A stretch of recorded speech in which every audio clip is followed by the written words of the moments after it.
this together, we live or we die.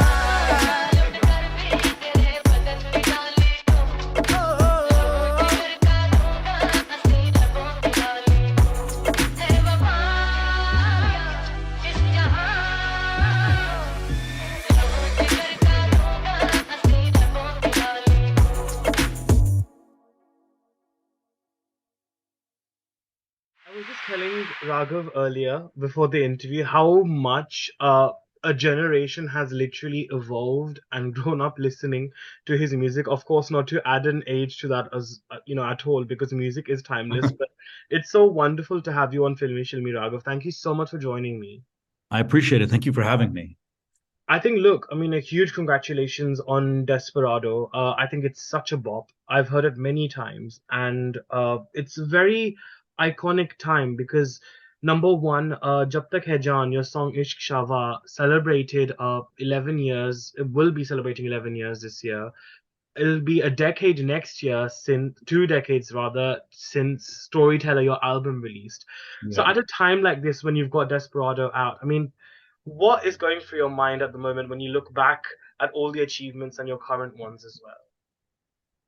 Well, I'm very thankful. I mean, if you had told me, my lifelong dream was to be in the music business, was to be an artist. But it didn't happen easily for me. I mean, I was in England for quite a few years before I got, my lucky break or my first break or whatever you want to call it. And then, back then, like in '04, it was like people were getting record deals. They had one single and they were out. So while I wanted a career, like the artists that I looked up to, the Jacksons and the Stevie Wonders, I mean, they've had 20, 30, 40-year careers, 50-year careers, So I was like, even if I just have one hit single, or even if I have one record, or even if I have one release, it would be pretty great. It would almost validate the effort and the belief that my family showed in me and the effort that it took to get there. If you had told me then that actually I'd have a 20-year career, that even with lots of ups and many downs in it, that 20 years later, when I release a record, people will care. It'll mean something to them. I couldn't have dreamt that in my wildest dreams. So, I've been lucky that this part of my life has magic in it. So I'm very lucky.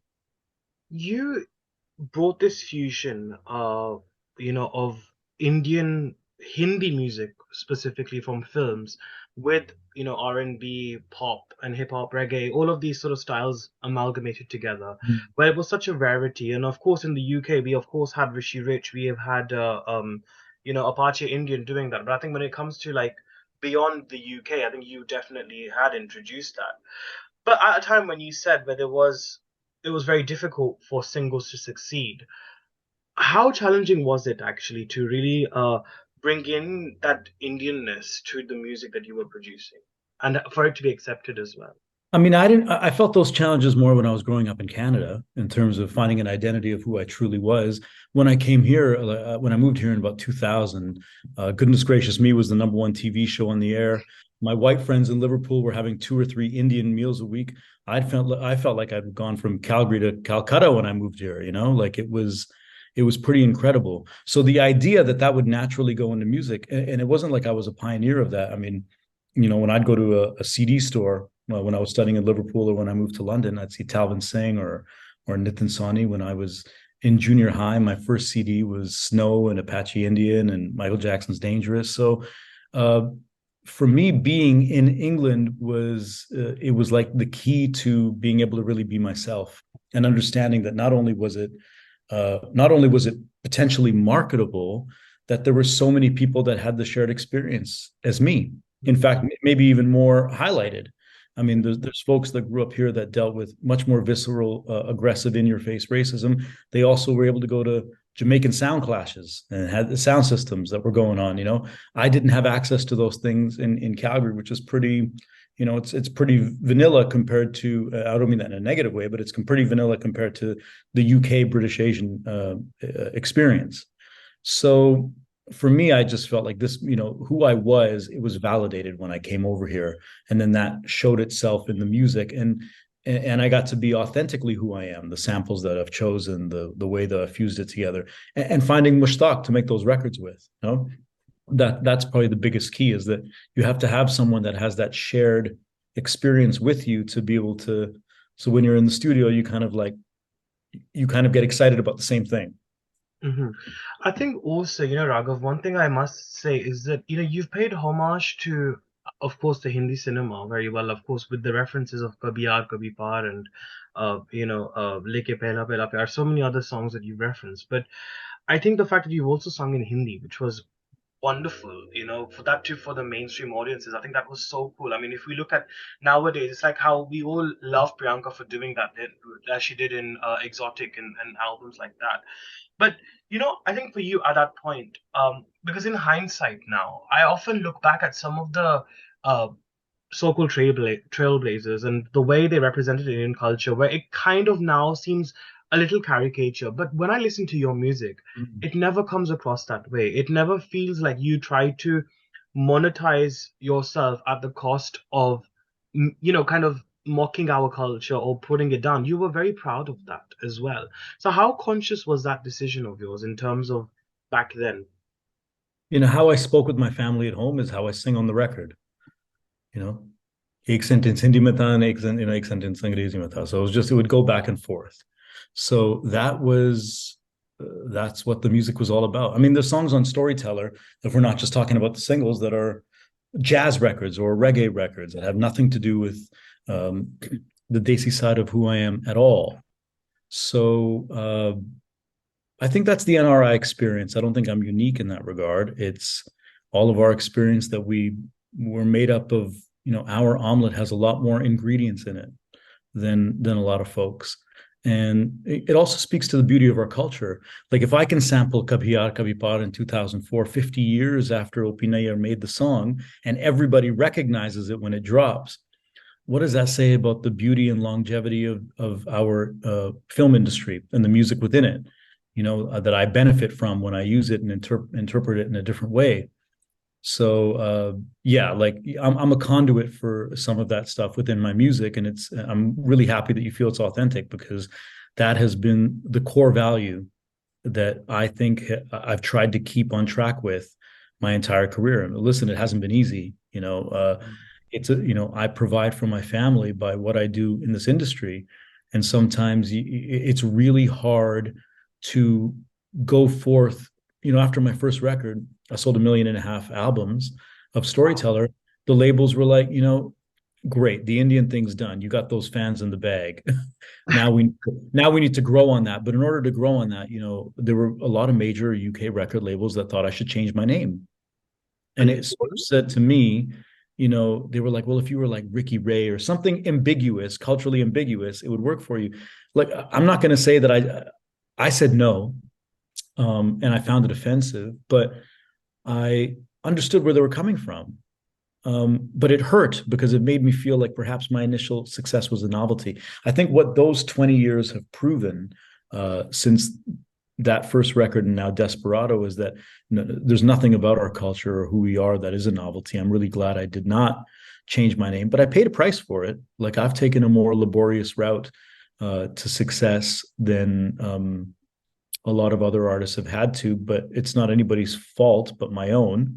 But I'm hoping that the landing of a turbulent flight will be more rewarding than a smooth one, Wow. I mean, I'm honestly, I'm shocked but not surprised. When you share that, Right. actually, Yeah, exactly. And I think I mean, kudos goes to you, and I think for really being resilient, because I think it definitely takes a toll on one's mental health, particularly in this industry.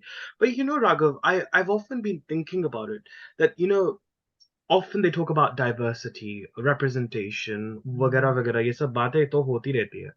But मुझे कभी कभी ऐसा लगता है कि it's like a criteria, that they just want to satisfy a criteria rather than actually caring about actually bringing the representation in the right way. Because see, I don't know why that is the case. I mean, maybe are you able to perhaps provide an answer to why that is the case, and do you actually just think that it is just a tick list?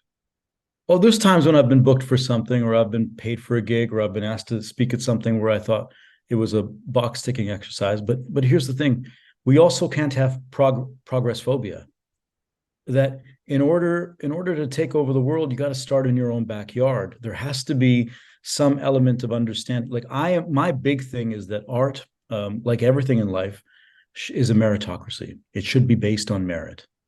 And we should be allowed to criticize things that we think have not lived up to the potential within the merit. And we should laud artists and people who deserve it based on the merit itself. But that's a utopia in some sense. It'll take a while to get there.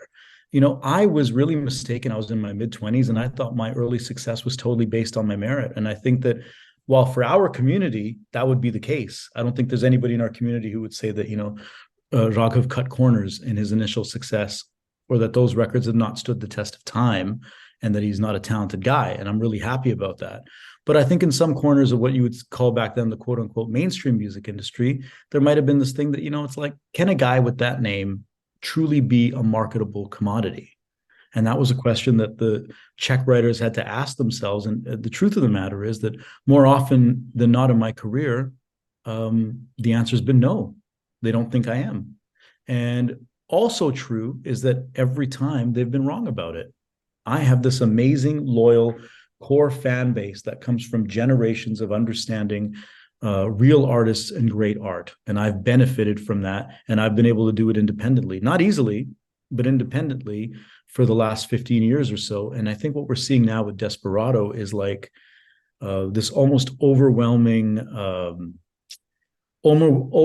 feeling that I get from not only fans, but maybe people who've not listened to me for quite some time, that they're pulling for me, they're cheering for me, and they're glad I've kept going. You know what I mean? So it gives me a chance to tell my story of what the last decade and a half has been like.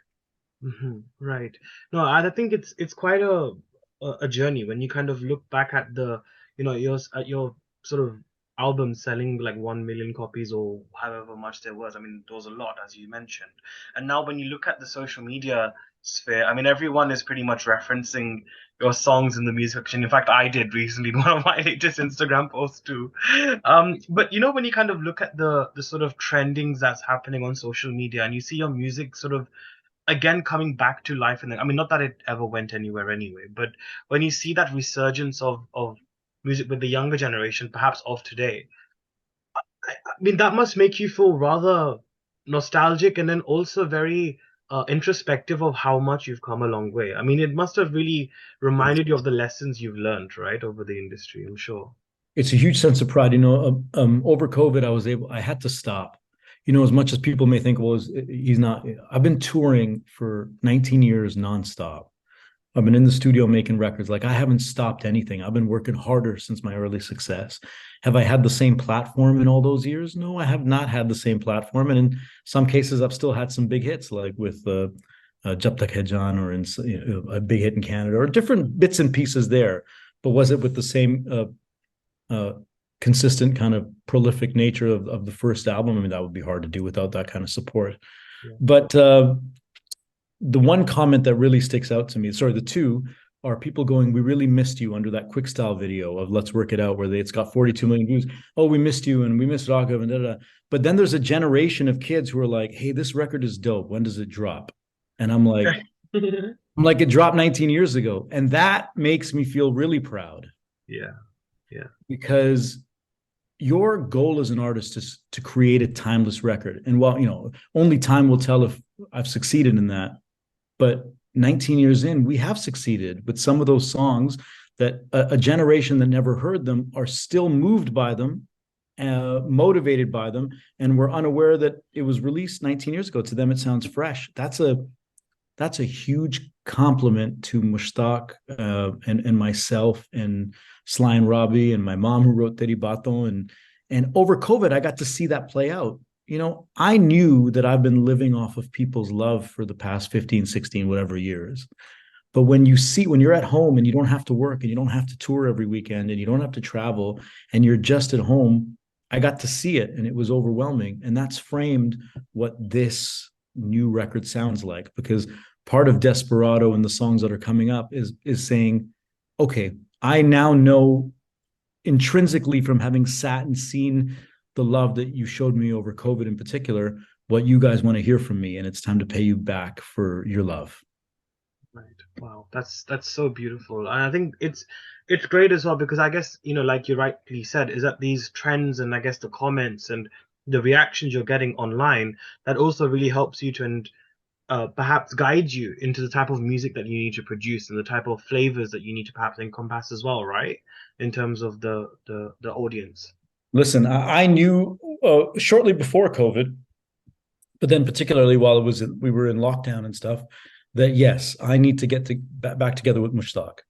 We need to give them this vibe of what we gave them with Can't Get Enough, Let's Work It Out all over again, but not in a way that it sounds recreated, in a way that it sounds like we've re-entered. Mm-hmm. And I think there's been so many wonderful artists that have taken our industry, our scene, our culture to great, wonderful, unique heights. But the thing I'm proudest of the most here with Desperado is that within the first 30 seconds, people know this is me, if that makes sense. It doesn't sound like anything else or anybody else. And that means that what we created has uniqueness to it. And that's special. Right. That's wonderful. Now, I think with Desperado as well, because Jalebi Baby did really well. And I think obviously when you sort of collaborated with Tesher, I mean, when you guys sort of decided on this collaboration, what was the discussion that you had, and what were some of the key points you perhaps set to achieve from this collab too? I would never even think about that. I just thought when I made the record, Mushtaq and I both thought that really this needs Tesher on it. We sent him a couple of songs, but it was slightly manipulative. We were hoping he'd pick Desperado, and it was always a question of timing. And he's a meticulous guy. He's incredibly clever. We grew up in the same part of Canada, kind of. He's from Regina, I'm from Calgary. Like if you came to Regina or you came to Calgary, the kind of careers we've had or he's having and I'm having now, you wouldn't predict that someone from there would be doing that. Like it's different, and neither one of us has chosen the easy path, if that makes sense. Tesher could just, like I think he was saying the other day, I could have just gone and become a Punjabi singer and not try and do this fusion thing, and I probably could have just gone to Bollywood and sung playback and not done what I do. I mean, there's a lot of similarities between us, and to me there would be no better way to start chapter 2 than with the guy that I think has had maybe one of the biggest global moments in the history of our genre of pop, with Jalebi Baby and Tesher. So the fact that after Jalebi Baby, this is the first song that he appears on, he didn't have to do that. He didn't have to do that. That says a lot about him as a person and as an artist. And the love that we have for each other creatively has turned into a friendship, and I think people can see that. Mm-hmm. And I'm really glad you mentioned this whole sort of journey that you could have had, that whole hypothetical journey that you guys could have had. I mean, he could have, just become a Punjabi singer. You could have become in Bollywood playback. And I think this is where I feel our voice and our identities as NRIs or as, international Indians comes into importance here, because I feel like that's always been the case. It's like, I remember, I think someone was saying at another conference that, if you were like an Asian actor, for example, or an Asian singer, you'd automatically just been asked or, bracketed to singing in India rather than actually having your own respective genre within the country that you're born and bred in. Why, again, I mean, this is a bit of a follow-up to what we perhaps have spoken about before, but why do you think that is the case? And do you feel like that's changing now as well? Of course it's changing. I mean, look, my name is Raghav, and I've been all over at various points in my career, Radio 1 and 1 Extra and Choice and Capital Extra. I mean, I've been allowed to appear in places that historically artists from our culture have only to a small degree been allowed to be at. I've had hits in Canada that are on the radio. I mean, yeah, things have absolutely changed. Have they changed in a way that is so substantive that people don't still look at it as different? No, probably not yet. And I think that just happens with time and with people. Like this doesn't need to be anyone's mission. It should be like, who are you as an artist? Like Naughty Boy is who Naughty Boy is as an artist. Yeah. Zayn Malik is who Zayn Malik is as an artist. That is, it's important that anyone that does is authentic. In a way, it's sort of like you have to be authentic, because if you cater or try and be anything else, yes, the racism still exists. You'll be looked at under a different kind of magnifying glass that won't shed a good light on you, So you have to stick to who you are and be who you are if you want to have a career as opposed to a moment. But there's enough talent in our world, and there's enough ways now to connect directly with folks. This girl, Prit, who just has 30 million streams, like that's incredible. A few years ago, that would have been considered a regional success because it wasn't in Hindi, So it's not like we within our own world, as Indians or South Asians, don't have our own ridiculous prejudices that are outdated that need to be abolished. Does that make sense? To me, it's just like a girl that has 35 or 30 million streams who's an incredible talent and can do whatever she wants. I've heard her sing in many other languages. So yeah, I think there's no rules, and I'm a big believer in no rules. And if we look at life generally, because I feel like whenever an artist, regardless of which field it is, whether it's acting or music, there comes a point where you sometimes, or anyone rather, can get really caught up with the highs of life and often forget themselves. How do you think the Raghav today would deal with success in comparison to the 20-year-old Raghav? Well, I mean, so much has happened in my life, like you get perspective as you get older. That's natural. That's not anything unique to me. I have a 7-year-old daughter now who I love unconditionally. I lost my father in November. Like I've been through stuff, all the collateral benefit of being a pop star in your 20s comes with some collateral damage too. But, here's one thing I'll tell you is that I had a center point to come back to because I've got such a wonderful family. There was no way that I would ever. There have been moments where I've strayed from, maybe knowing exactly who I am, but I've never been lost because I don't have the kind of family that would allow that to happen because we just love each other, really. That's all you can really say. And so if you have people around you that you love and they love you, then you can't be afforded the time to become that kind of narcissist that you get away from what you truly believe in, Mm-hmm. Mm-hmm. And how much has spirituality played a really big role, I think, in your progression and development as a human being? Probably not significantly, if I'm totally honest with you. Like I'm not overly religious. I know there's a difference between being religious and being spiritual. I mean, life events and having to be thoughtful, having to regain some thoughtfulness. The entertainment industry is an incredibly toxic place in lots of ways. You have to have a rhinoceros hide. People are very open to criticize you and reject you, sometimes fairly, sometimes just to be cruel, to have power over you, and you just have to be careful how much of that seeps into who you become and who you are. And so did spirituality play a part? I mean, in the sense that, maybe mom and dad have a belief system that I would live by the moral fabric that would be guided by that. I suppose to a degree, yes. But for me, it was just about living, getting out of bubbles, getting in bubbles, understanding who exactly I am. And really a big thing for me was my daughter being born. That felt like a pretty spiritual moment when she was born, because when you're an artist, everything revolves around you. You're dating a girl, the schedule revolves around when you're in town or when you're not in town. There's a family event, is Raghav going to be there because he's on the road? I'm the one that's always got something weird happening, if that makes sense.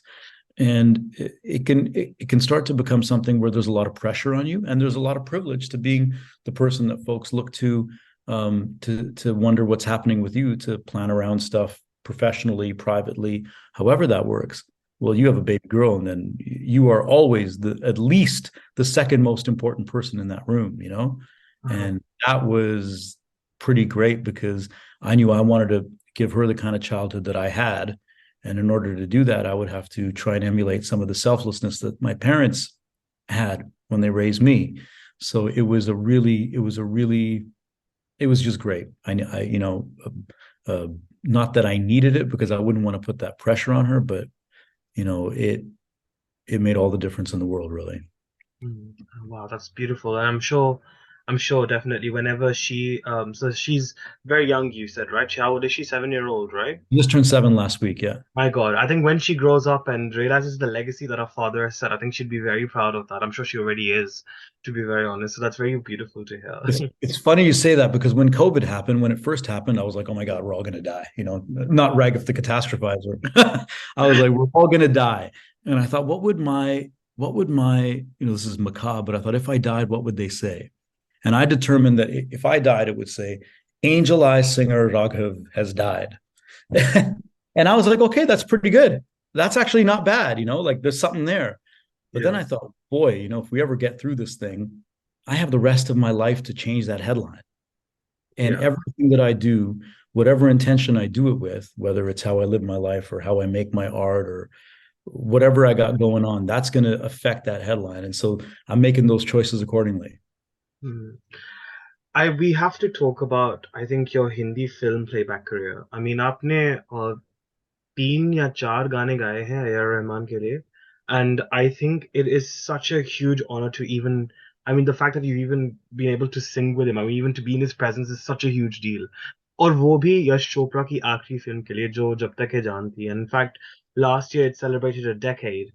And I can't believe it's just gone so quick. But I think when Ishq Shava happened to you, I think for all of us, it was a very huge, pleasant surprise to, I think, hear you and see your name, with Shilpa as the male playback singer. It was such a huge deal. And the fact that, Katrina and Shah Rukh were performing to it.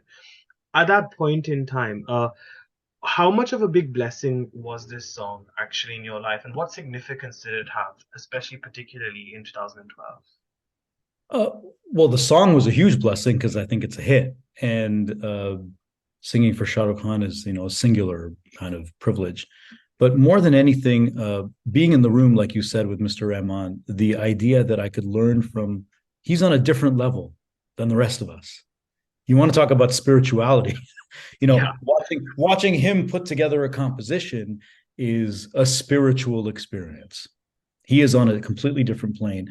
And to learn from him, it was a time in my life where I was maybe not believing in myself that much.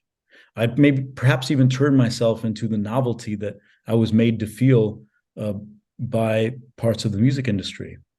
But for him to just believe in my ability, he's a no nonsense guy when it comes to his art. Like he's not going to be nice and put you on the record. He's going to do, he's a very nice gentleman, but he's going to do what is right for the art. And his belief in me it gave me the fuel to buy some more time to believe in myself again. Oh, I mean, it's really simple with Mr. Rahman. It was just, if I did a vocal and he would get on the mic, he'd go, if he said, he would say something like, wow. And that's good enough for me. That's like, okay, for him to say that means I've got something. It's weird to think that you can have the success that I had early on in my career, but sometimes just the way the industry runs, you can start to not believe in yourself as much, Mm-hmm. but when he believes in you, then it's you know what's up. Mm-hmm.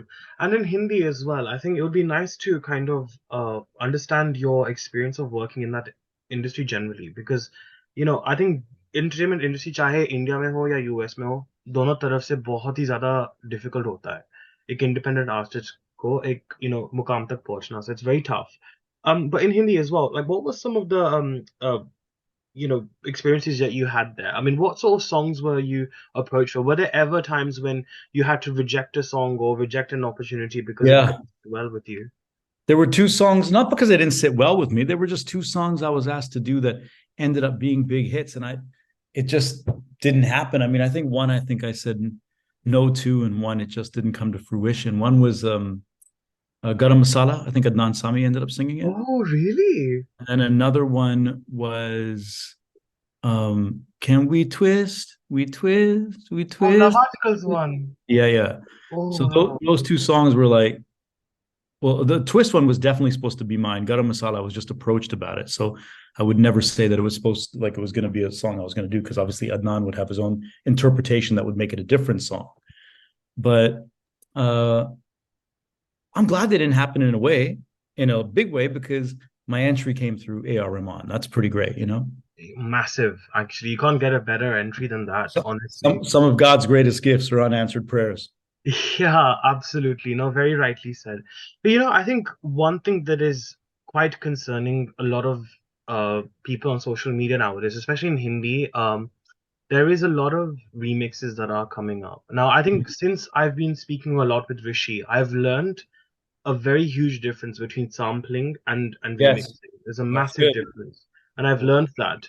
But I think if we talk about the remix culture that's happening, what is your stance on that? I mean, if a song that's recreated and it doesn't damage the sanctity or the soul or the ruhaniyat of the original song, I guess the remix is not bad, right? I mean, what is your stance of that? Do you think it's a way that is perhaps saying that the industry is maybe lacking creativity?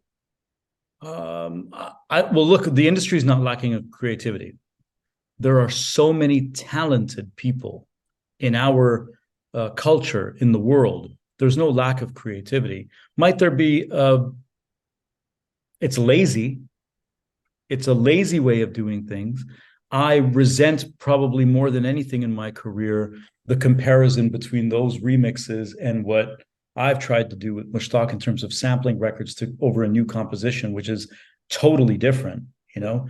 Uh, exactly. and we always go about it the right way in terms of legal clearances and making sure that the original writers are honored and compensated through their labels or publishers or however it works. I mean, we've always gone about it the right way. Remixes are just, I mean, listen, in the entertainment industry, there's always going to be people that try and cut corners and have successes for a small amount of time. But this being an artist is not a sprint. It's a marathon. I think eventually over time people know that. Are we entering a time now with a lot of remixes? I guess for me the worst time was right after Can't Get Enough, Let's Work It Out, when they were copying like the style of the videos. It was everything, and I was really frustrated with it. And then one day I met Mira Sayal and I was venting about it, and she said, Raghav, don't let this get to you, because in India the word copyright means they have the right to copy your shit. So I kind of was like, that's a good way of looking at it. Right. And I think also, I think it's quite nice to know the fact that we've got, like, even recently there was a film called Kala which released on Netflix, and that does pay homage to like the 50s genre of Hindi music with a lot of influence of classical as well. So I think it's good to know that the value of that is also increasing simultaneously. So I think it's definitely not a doom and gloom. But Raghav, I think going forward now, Desperado's release, and you definitely have been a person who's learnt from life and has progressed in from that too. Well, what do you think is your new challenges ahead as an artist? I mean, what do you hope to achieve? I think, what do you think will give you that satisfaction now? I think that of all the lessons I've learned, the one that I know for sure is that I'm at my best when I'm an original, when I am myself. So just to not have any fear about waiting too long to release stuff and being myself and not worrying about any rules in and around what others might think of that. So this time I've really come back, not to go away. And um, the way that I put it is like, in my head, people set goals. I want this to be one of the most impactful reentries into the music business, you know, particularly in our world, maybe of all time. So I am going to do that or I'm going to die trying. So there'll be four more singles probably this year by the end of the year. And I'm just going to be myself. And if it lands, it lands. And if it doesn't, I'm going to keep firing. Right. Well, Bhagwan kare aisa ho, and I hope you Thank definitely you. succeed in that. But before I let you go, Raghav, I think I have a very uh, complex request, but let's see if you can do it. I would love if you could please sing maybe a few lines of Ishq Shava and a few lines of Desperado, like a little mashup, if you could do that. दिल दरिया है रुकता नहीं पानी पे चल के देख जरा आज की रात ये किसकी है कल की रात तेरी ना मेरी दिल की हद बेहद होगी कोई लकीर नहीं होती है इश्क शवा मुश्क शवा इश्क शवा मुश्क शवा Khush aamdeed, marhaba. Oh, chica bonita, I'm taking you with me this time. Te quiero, te amo. Just tell me you'll stay by my side. So let's say adios and leave all our troubles behind. Desperado, desperado. In this together we live or we die. Oh, wonderful. Thank you so much, Raghav. That was so lovely. Thank Honestly, you. it was such a pleasure to have you on Filme Shilmy, and thank you so much for sharing such wonderful experiences. I think a lot of potential aspiring musicians and artists and anyone generally, I think, would definitely look up to you and your life journey. So thank you so much for taking the time out. Thank you. I hope we get to chat soon. No, definitely, for sure, for sure. But thank you, Raghav. Thank you so much. Thank you, brother. All the best. Bye bye.